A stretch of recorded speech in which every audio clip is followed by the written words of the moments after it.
Welcome to Acorn News. The recent European elections saw resounding victories for populist parties across Europe. With most of these parties holding Eurosceptic views, the cohesion of the European Union has been brought into question. Puoi dare un futuro ai tuoi figli. L'Europa è anche tua.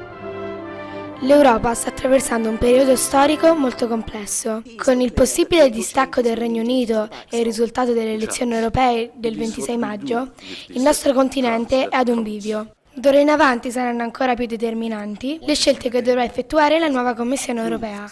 Il risultato elettorale può cambiare il futuro dell'Europa? Direi che alla luce dei risultati che abbiamo appena sentito, l'Europa non può essere modificata come idea, come concetto per il futuro appunto dei giovani, di tutti quanti noi. Però il segnale è stato forte e sicuramente qualche cosa andrà modificato. In tempi di Brexit è ancora necessario un richiamo all'unità? Assolutamente sì, tanto è vero che anche in Inghilterra stessa stanno rivalutando se rifare o meno un referendum perché hanno capito che probabilmente un richiamo all'unità è doveroso.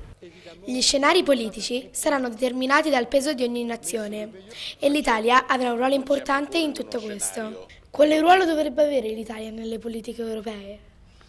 L'Italia può e deve avere un ruolo di traino perché gli italiani, ma anche i francesi, chiedono una maggiore incisività all'interno del Parlamento europeo e vorrebbero far sentire un pochettino più la loro rispetto al passato.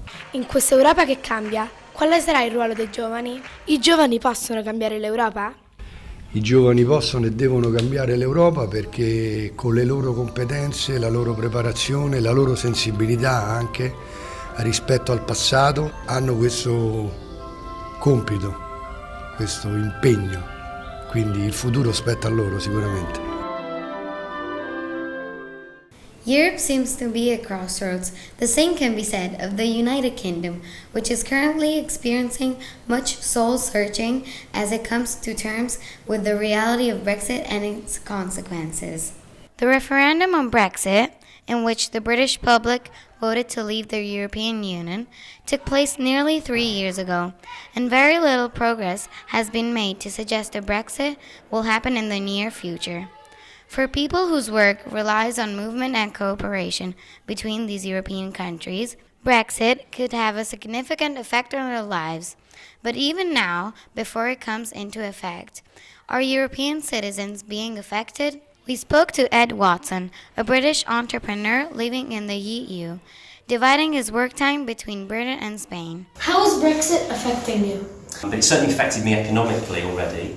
I own a small property development business in the UK, and since the Brexit referendum, the UK market has to some extent seized up, with buyers and sellers alike remaining on the sidelines, not wanting to transact until they get a better idea of how the Brexit negotiations are going to go. But it's affected me in other ways as well. I've got a daughter who was born in Spain a long time before the referendum, and she's got an Italian mother and born in Spain, obviously a British father.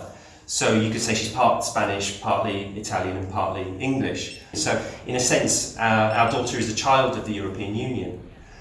So I always sort of imagined she would grow up feeling European first and foremost. And so the idea of Brexit sort of and Britain leaving the European Union leaves her identity a little bit more complicated, a little bit more fragmented.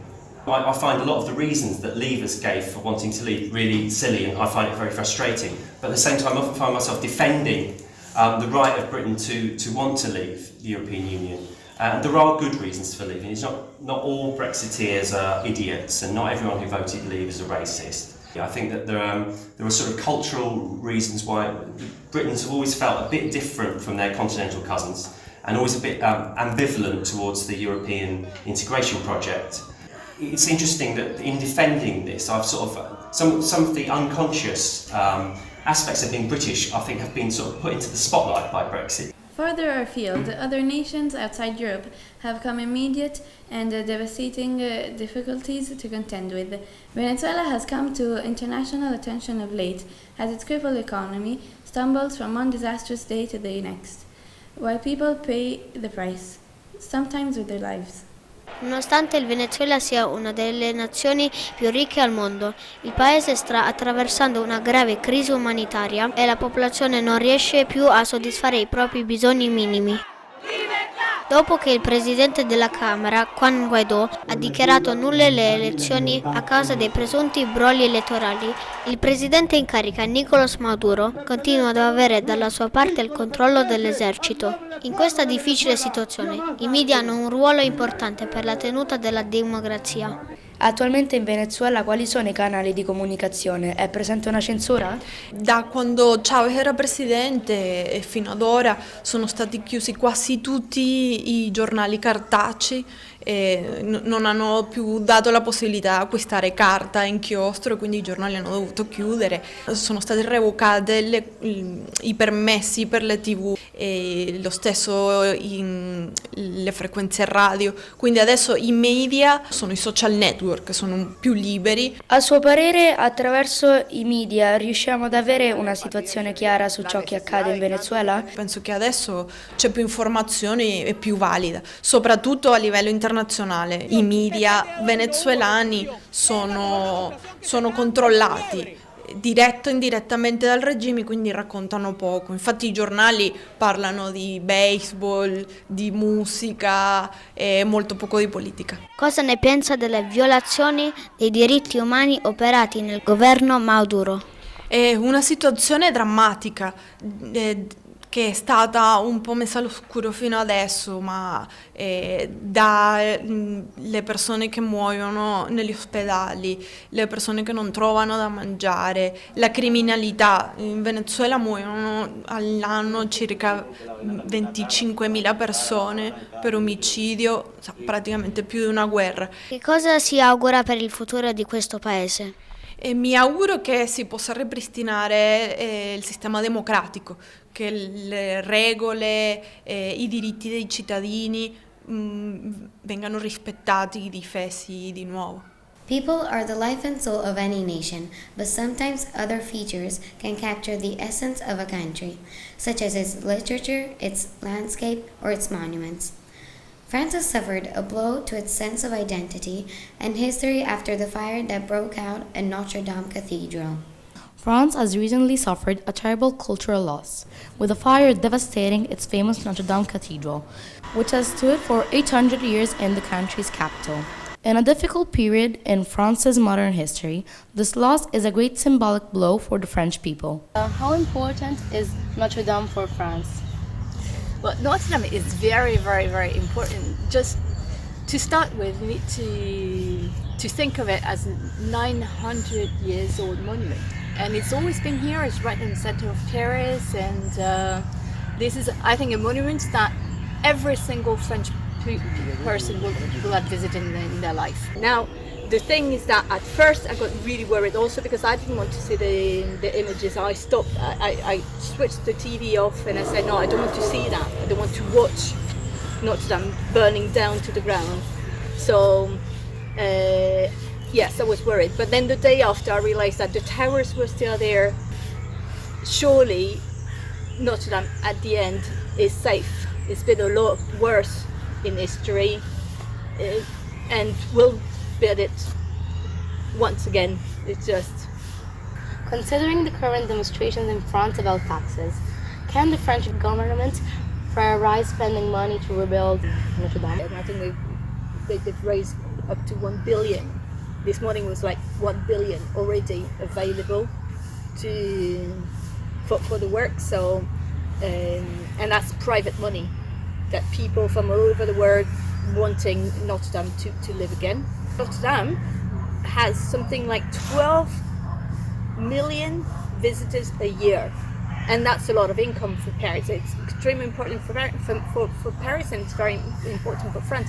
Just imagine, just like I think if the Colosseum was damaged, it would be a priority, I think, to fix it, and so that all the visitors can spend their money in Rome and in Italy. So yes. Thanks to concerted financial intervention, a major part of Paris's history will be saved. Intervention is needed in another European capital, as the falling trees of Rome wreak damage and destruction in the eternal city. Dopo il crollo negli ultimi mesi di molti alberi a Roma, abbiamo deciso di approfondire le ragioni che hanno indotto queste cadute. Durante la lezione con il forestale Claudio D'Apice abbiamo compreso quanto sia importante controllare periodicamente lo stato di salute delle piante per evitare il ripetersi di questi eventi. Che cosa si dovrebbe fare per salvaguardare gli alberi? Bisognerebbe cambiare un po' la nostra mentalità. Ci ricordiamo troppo spesso che esistono le piante solo e soltanto quando ci sono questi eventi drammatici che hanno toccato Roma. A monte di tutto ci deve essere la gestione, una sana e corretta gestione di quelle che sono le nostre piante. Molti alberi cadono per colpa dell'uomo, quindi è fondamentale effettuare una manutenzione continua. Come si possono diminuire gli impatti negativi dell'uomo sulle piante? Facendo tutta una serie di interventi agroforestali che possono considerarsi appunto le potature, reimpianti in posti, in luoghi dove le piante si possono sviluppare nel miglior modo possibile, interferire il meno possibile con l'apparato radicale. Bisognerebbe a monte di tutto questo una gestione molto più accurata del patrimonio arboreo. Quindi il ruolo delle amministrazioni è fondamentale nella manutenzione periodica che deve essere fatta. While the sound of falling trees crashing to the ground can be heard in Rome today, 75 years ago in northern France, it was the sound of the landing craft crashing onto the beaches of Normandy, as the future of Europe hung in the balance. We can see, even in this glimpse of the exercise, more paratroops at work at one time than we've ever seen before. This year marks the 75th anniversary of Operation Neptune, commonly known as the D-Day landings, on 6th of June 1944, in which the Allied forces of British Empire, United States, Canada, France, Australia, New Zealand, Norway, Czechoslovakia and Poland took a decisive blow against the Nazi occupation on mainland Europe. It was the largest seaborne offensive in history, with over 150,000 men doing battle for Europe's future on the beaches of northern France. It was a significant step in the final chapters of World War II and has been commemorated with many ceremonies across Europe. Do you think it is important to commemorate such days like D-Day, or do you think we should forget them? I do think that it's very important to commemorate events like this because it helps us to be more aware of the fact that freedom and human rights shouldn't not be taken for granted, and we have to struggle very hard every day to defend them and cherish them. What makes D-Day so important to you, seeing as it didn't involve Italy?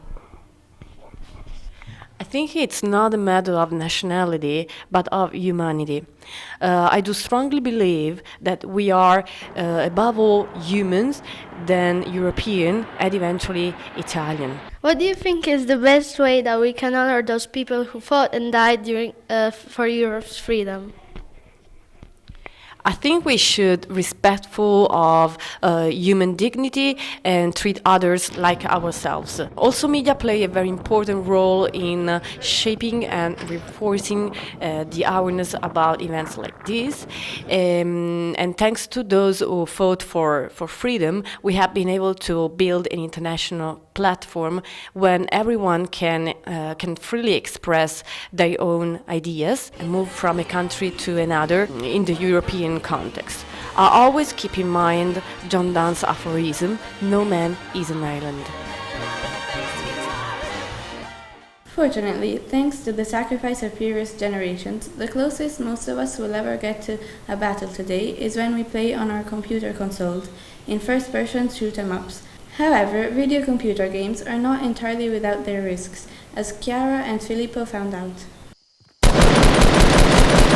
Chi di noi non ha mai provato dei videogiochi? Negli ultimi anni si comincia a parlare dell'uso eccessivo e della dipendenza dai videogiochi e del loro impatto sul comportamento e lo stile di vita di chi ne fa un uso improprio. Abbiamo chiesto alla dottoressa Federica Ritorto come riconoscerne i sintomi e quindi come affrontarli. Tra maschi e femmine, chi soffre maggiormente del gaming disorder? Perché secondo lei? soffrono maggiormente i maschi e questo perché ci sono delle differenze genetiche che derivano da differenze neurobiologiche. Quali sono secondo lei le motivazioni che spingono i giovani a passare gran parte del loro tempo davanti ai videogiochi ed allontanarsi da tutto e tutti? I ragazzi con problematiche sociali si creano una loro vita online parallela in cui loro pensano di avere delle vere relazioni sociali, in cui danno anche un'immagine diversa di loro stessi, oppure nel gioco sono molto bravi e quindi a differenza di altre realtà come può essere quella scolastica o sportiva, lì sperimentano il successo.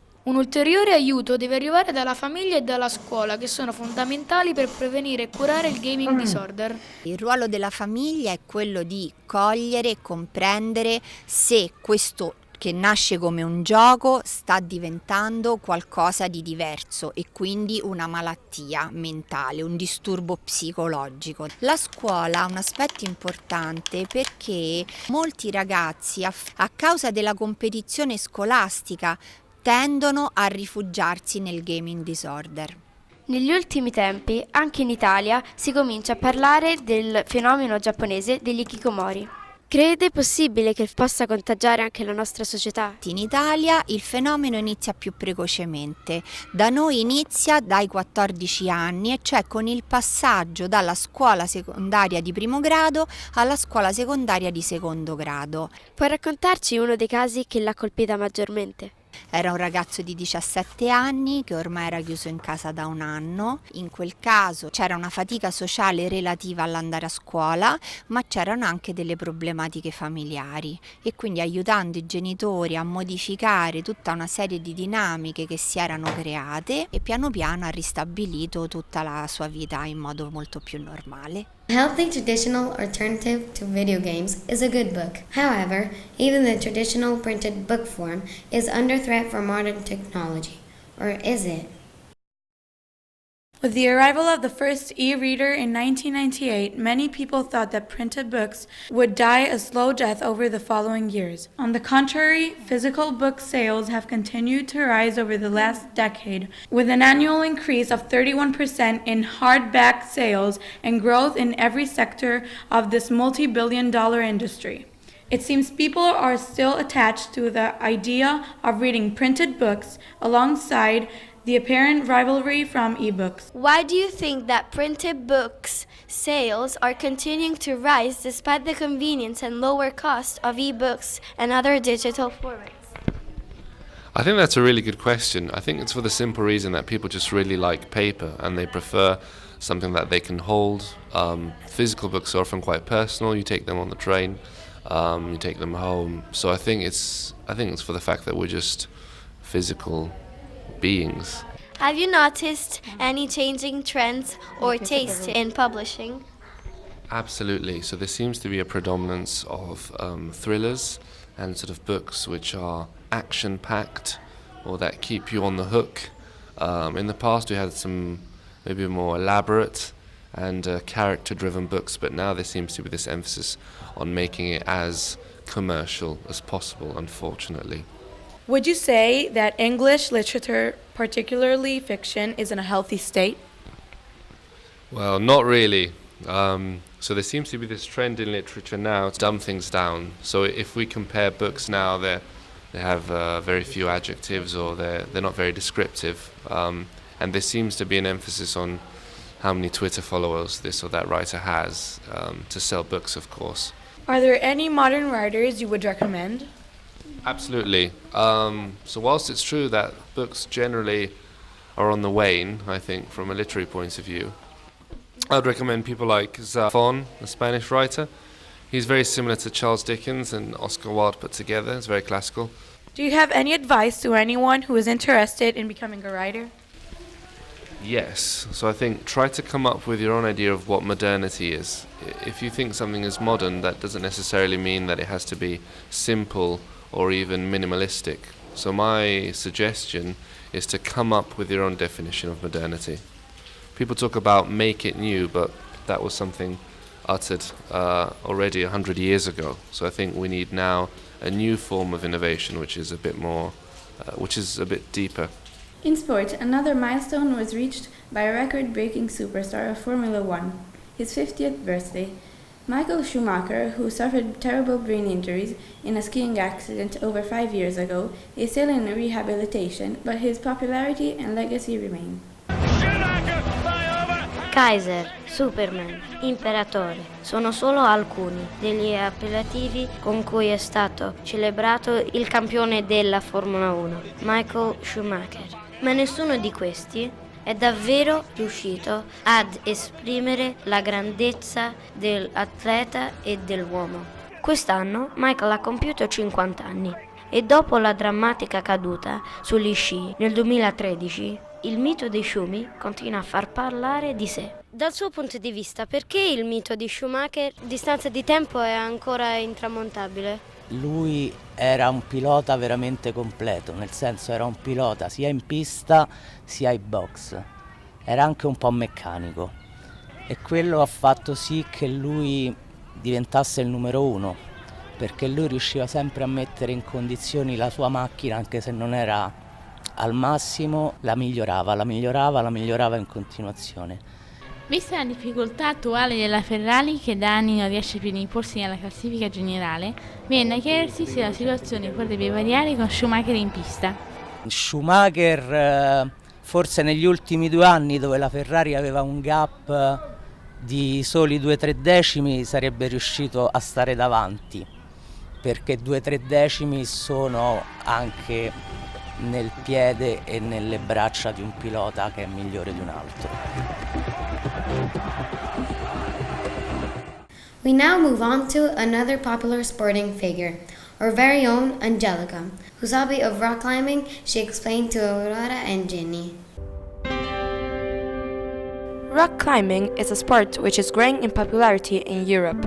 Italy is a particularly good place to enjoy this activity, with its wealth of mountainous terrain to host experts and novices alike. In fact, Italy has produced world champion rock climbers.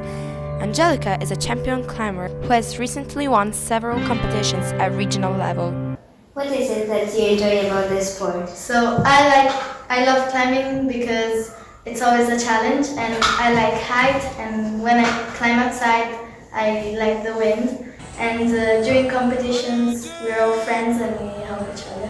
How rock climbing competition judged? There are 3 disciplines in rock climbing competitions. The first one is speed, where you're held by a rope and you need to get first to the bottom. Then there's lead, that you're always held by a rope, but the difficulty is in the structure of the wall. And then there's the boulder, that it's without the rope, but the wall is slow and there's a mattress under. And all of the competitions are judged by people that are under the wall and look at your movements. What would you say to someone who was thinking of taking up rock climbing? I would say it's a wonderful idea because you can start rock climbing at any age. We are living in a time when international unions, economic stability, famous monuments, and even trees are falling all around us. But there are always people who want to help others, from brave soldiers 3/4 of a century ago to those rebuilding monuments, caring for our wildlife, and helping other nations in other continents today. We must always fight for each other to keep ourselves safe and happy. Thank you for watching Acorn News. We'll leave you with some advice to keep you safe online.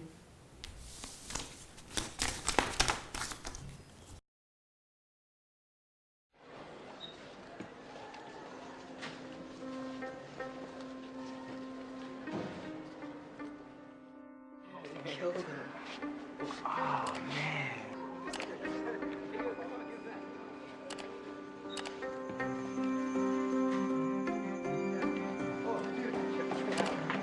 I feel back in compound A, 46.7% by weight. Compound B.